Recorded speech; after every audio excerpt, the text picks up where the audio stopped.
Hello, I'm Joey Haskins, and welcome back to You've Never Seen, in which I showcase a movie you've probably never seen before. And welcome to episode 4 of our DCAU Retrospective. DC Comics, along with its main line of comics, had many imprints. An imprint is a subsidiary of a comic company, and DC had a lot of them.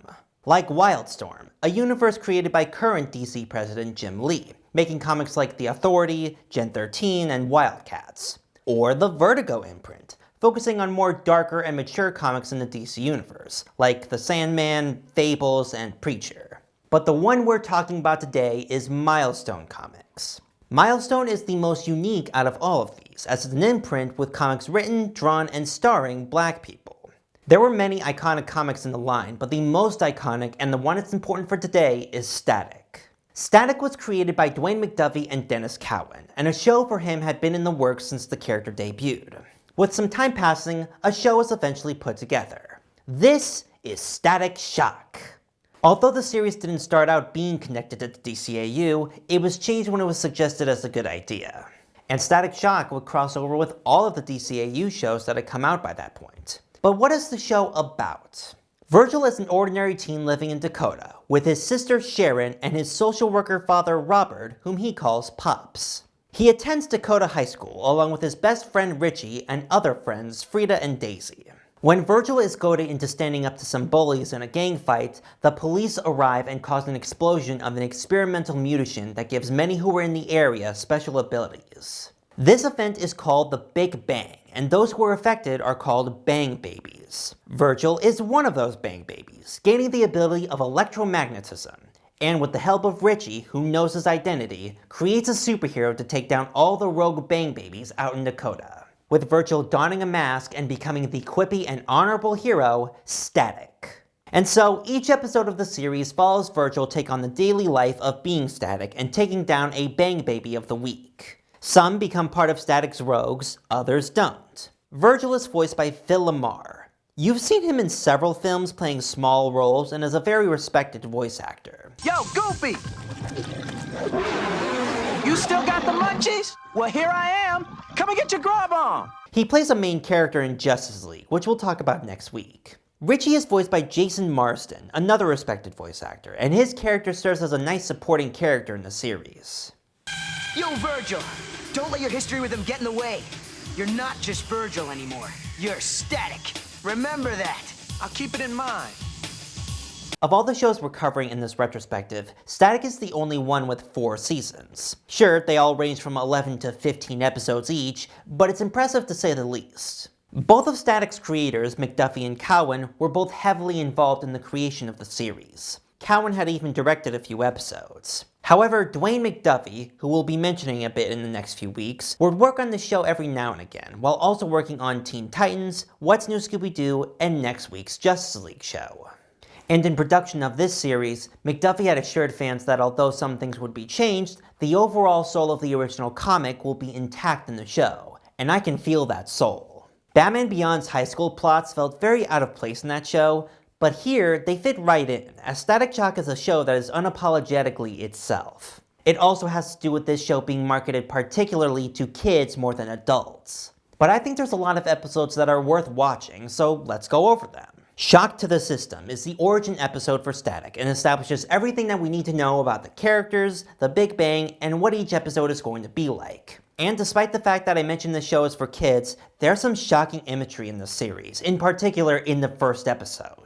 Aftershock is the episode that establishes the show even more. It has a recurring instance in the show with Sharon and Pops discussing the events of the episode with Virgil at the dinner table. Didn't you hear what happened today? He got beat. Bad. Besides, he's probably a Bang Baby too. If he is, he's one of the few good ones. They're good moments that really bring home Virgil's sense of family that he has throughout the show. It introduces us to Edwin Alva, the CEO of Alva Industries, which created the gas that created the Bang Babies. It also introduces us to one of Static's recurring villains, Hotstreak, and one of the only ones I actually like. The Breed introduces the idea that a lot of Bang Babies don't want to be that way, that they'd rather be human again. It's the first episode directed by Dennis Cowan and also introduces us to the Metabreed, a group of evil Bang Babies. Their leader is probably the closest thing to a main villain in the series, the incredibly cool Ebon.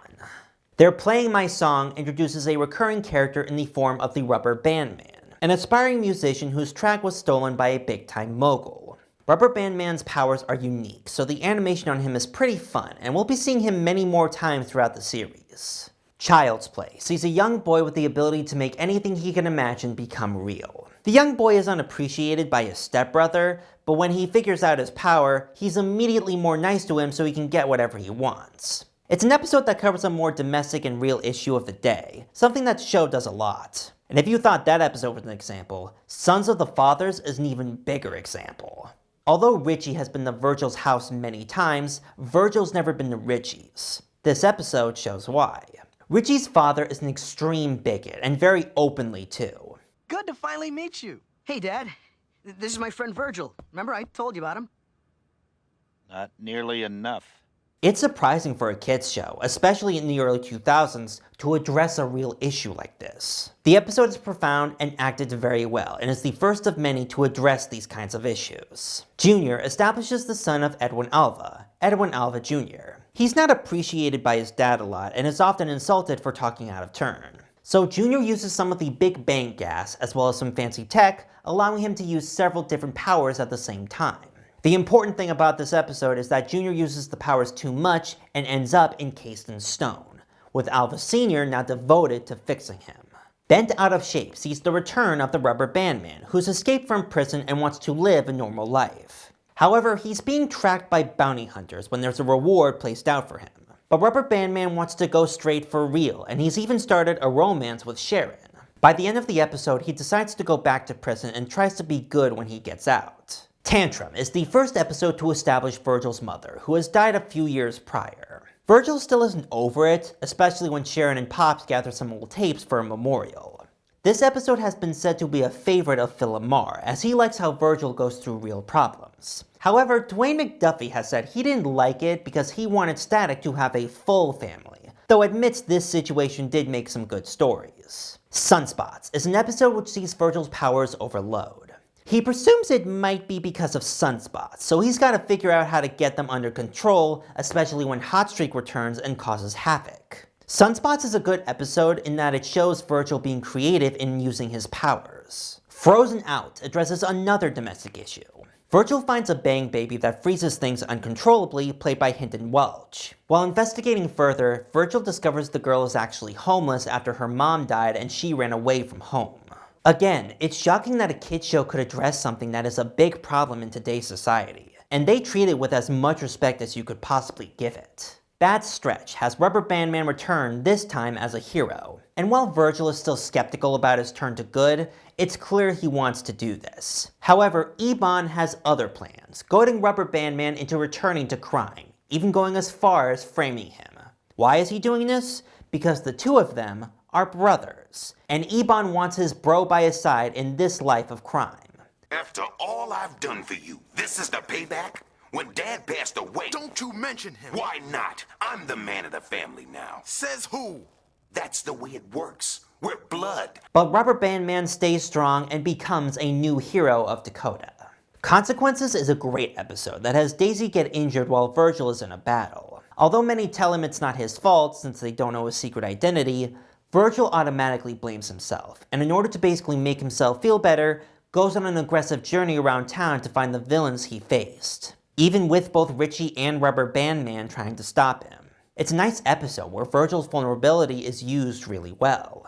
In Season 2 of Static Shock, the animation would take a big step up, becoming much more finished and sleeker than it previously was. And with this uptick in animation, this would begin several crossovers with other DCAU shows. The first being Batman in The Big Leagues. Static has to be on guard when several of his villains team up after being taken in by the Joker. So Batman and Robin come to Dakota to help Static out. It's here where Virgil tries to measure up to the Dark Knight. It's a good episode for those who'd want to get into Static who haven't watched the series thus far. Please, Batman, help me. Gotcha. That looks fun. Let me try.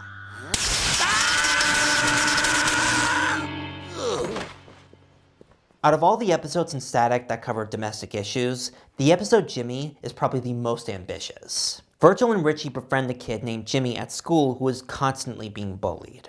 It's clear from the get-go that Jimmy is extremely affected by the bullying mentally. It goes as far as it can get when they insult Jimmy for having a crush on Frida. And the next time Jimmy appears at school, he brings a gun with him. Everyone's able to defuse the situation, but in a struggle, Richie is shot in the leg. Virgil as Static barely appears in the episode, and his mental state afterwards is of a kid who doesn't know what to do. And that's really the only answer there is. It's also one of 2 moments where Static breaks the fourth wall and talks to the audience, to the kids watching the show, how they can help their community and their friends for this serious issue. An issue that is still bad to this day. There's no real way to segue into the next episode after talking about that, so let's just move on. Hard as Nails is the second crossover episode with Batman.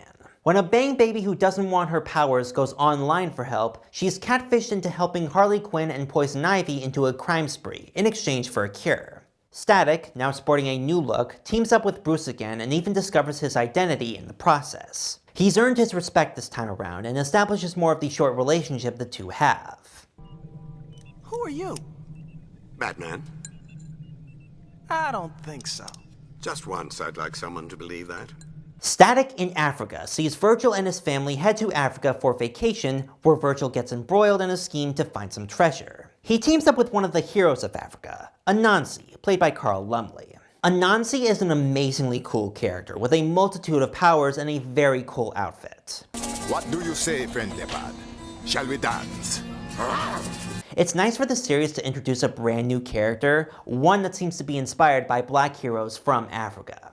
Gear is the episode where Richie finally gets Bang Baby powers. His powers include an advanced intelligence, especially in tech design. Basically, he can make many calculations and a lot of cool gadgets. The creators of the show had mentioned that Richie getting powers was a result of not really knowing what to do with him, but personally, giving him powers doesn't really give him a whole lot to do anyway, other than what he's already doing. Only now he can fly and fight. But it's not too big of a problem where I mind, it's more of an overall opinion of it. The usual suspect sees Virgil jump to conclusions about a monster terrorizing Dakota. He thinks this monster is actually a kid who just got out of juvie hall and is saying he wants to turn his life around, doing so with the help of Sharon. But Virgil is certain this monster has to be him and goes as far as insulting him behind his back, literally. So naturally, Virgil is wrong, and it's a good lesson to learn about profiling for the hero. Shebang introduces another new hero in Dakota, named Shebang.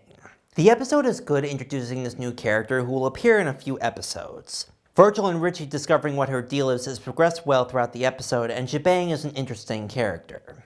I honestly think they should have put her in more episodes than they actually did. Flashback sees Virgil and Richie meet a Bang Baby who can travel through time, sending them 5 years prior to the night of the riots where Virgil's mother died. Virgil pretty quickly finds his mother, played by Alfre Woodard, and reveals he's a hero. A good chunk of the episode is devoted to the two of them just talking, with Virgil's mom accepting whatever fate may come to her and knowing that her son will do good in the future. I don't understand all of it, but if you are my son, I'm so proud of what you're doing. Imagine my boy, a superhero. It's probably one of the best episodes in the series, to be honest, and probably my favorite. A League of Their Own is the only two-parter in the series, and a crossover with Justice League. We'll talk more about the League next week, but basically, the Watchtower loses power and falls out of orbit, so they need Virgil to come up and provide enough energy to keep it afloat. The only problem with that is that the power outage also caused a remnant of Brainiac to get loose and take over the Watchtower, eventually forced to implant himself in Richie and craft a new body that way. It's a good two-parter, and seeing Brainiac come back is always awesome, even if they make his voice deeper for whatever reason. Foolish humans, you are in my house now. Where's Richie? With me, of course. He sees everything, knows everything. Blast from the Past sees Virgil team up with a long-retired hero from the 60s named Soul Power, played by Brock Peter, when his arch-enemy resurfaces, who's played by Terrence Stamp. Seeing Static team up with the much older hero is great. It's sort of in a similar vein to Static in Africa, with this episode paying tribute to 60s and 70s black superheroes. And come on, sliding across the phone wires like a surfboard, that is immensely cool. Toys in the Hood is a crossover with Superman, and okay, well, back in Superman, I never mentioned the Toy Man because he only appeared in 2 episodes and they both were not great. He's basically a really smart engineer who makes weapons based off toys. He's also a major creep, which didn't really translate well in Superman. He's played very well by Bud Cort, and he would get better down the road, but he started off not fantastic. There was a Superman episode where the Toyman created a beautiful android named Darcy to act as his girlfriend, but it grew sentient and wanted to live a life away from him. As I said, the episode kinda sucked, and that's why I didn't mention it, but this episode of Static is the conclusion to that. Okay, so the android Darcy is posing as a teacher at Dakota High, seemingly wanting to get away from the Toyman. In reality, she wants her mind to be placed in a human body, with the Toyman helping her. She sets her sights on Daisy, creating a new body from her DNA and transferring her mind to this new body. But she tricked the Toyman and wanted to live independently. But it was the Toyman who would have the last laugh, causing her new body to melt before their eyes. Jeez, that's dark. Help me. My love, please. Oh! Sorry, Darcy, but you just don't play fair. Future Shock is the crossover episode with Batman Beyond. Virgil is launched into future Gotham where he meets up with Terry and old Bruce. Bruce, having known Virgil would come, enlists him to help free a prisoner of the organization Cobra, an older Static. Terry's dynamic with Virgil is great, especially when he can't believe a kid like Virgil could become a legendary hero. And seeing older Static is very cool. Fallen Hero is kinda another Justice League crossover. It's only the Green Lantern, John Stewart, who appears in this one. He goes around causing havoc and being a villain to everyone. The hero's sudden turn to villainy devastates Virgil as he looks up to him. But when the real John Stewart shows up, the two team up to take down this fake John. This episode's also good because Phil Lamar, on top of playing Virgil, also plays John in Justice League. Horrible. He's doing everything he can to destroy my reputation. Why does he hate you so much? He hates all Green Lanterns. He used to be one of us, but then he got power hungry. I helped take him down. Now You See Him is an episode that sees Daisy get asked out by a boy whom she barely knows. And after she rejects him, he pretty much uses a time-stopping machine to steal artifacts trying to impress her because she was one of the only people who was nice to him. This is sort of in the same vein as the first Mad Hatter episode from Batman, but this one feels a lot more modern and plausible than that is. Well, in the moments of human interaction, not in the time-stopping thing. No Man's an Island sees Static and Hotstreak be kidnapped by Edwin Alva's men. They're using Bang Babies to try and get Edwin Jr. unfrozen. And while none of the Bang Babies are cool with being kidnapped, Static and Hotstreak do help in the end and get Jr. unfrozen, pretty much putting an end to Alva's character. Where the Rubber Meets the Road sees Virgil and Richie team up with Rubber Band Man to try and find a bomb that's been stolen by Specs and Trapper. They're recurring villains who suck overall, but they're so stupid that they're kind of funny. Like, they literally refer to themselves all the time as Mr. Trapper and Mr. Specs. It's so stupid, and they're also voiced by Michael Rosenbaum and Patton Oswalt as a plus. He wants in, Mr. Specs? He wants in, Mr. Trapper. Over here, partner. But the real crux of this episode is that Virgil discovers Rubber Band Man is dyslexic. The episode brings the issue to light and provides both its positives and its negatives, especially when Rubber Band Man has to disarm a bomb in the episode. Wet and Wild sees villain Aqua Maria get captured and be the first patient in a possible cure to the Big Bang. This had been teased a few times previously, but with this episode, those who are Bang Babies now have a chance to go back to their lives.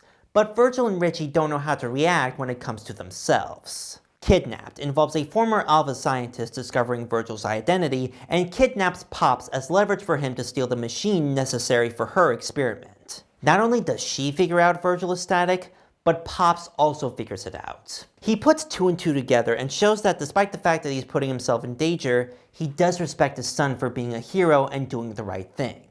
I never meant to put you in danger, I swear. I know that, son. I don't blame you. But it's quite a shock to find out your son's a superhero. And if the show went on after season 4, it would have been nice to see their dynamic going forward. However, Power Outage is the last episode of the series. That cure for the Big Bang I mentioned, yeah, it's been discreetly released into the city.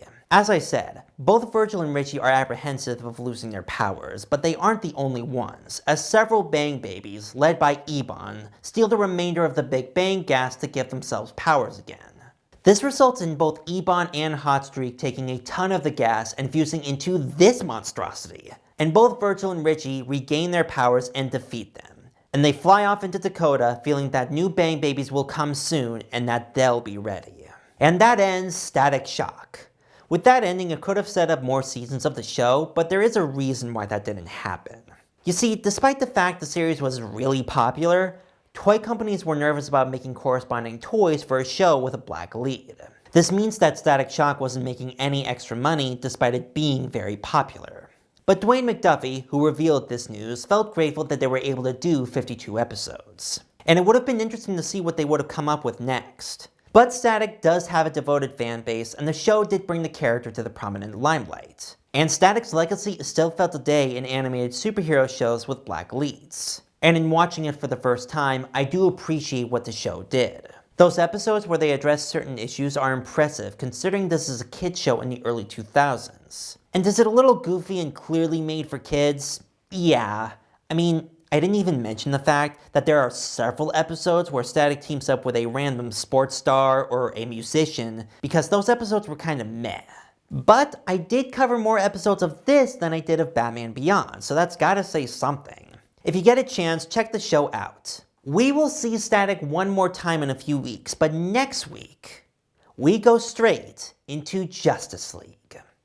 With Weston Media Center, I'm Joey Haskins, and I'll see you all next time.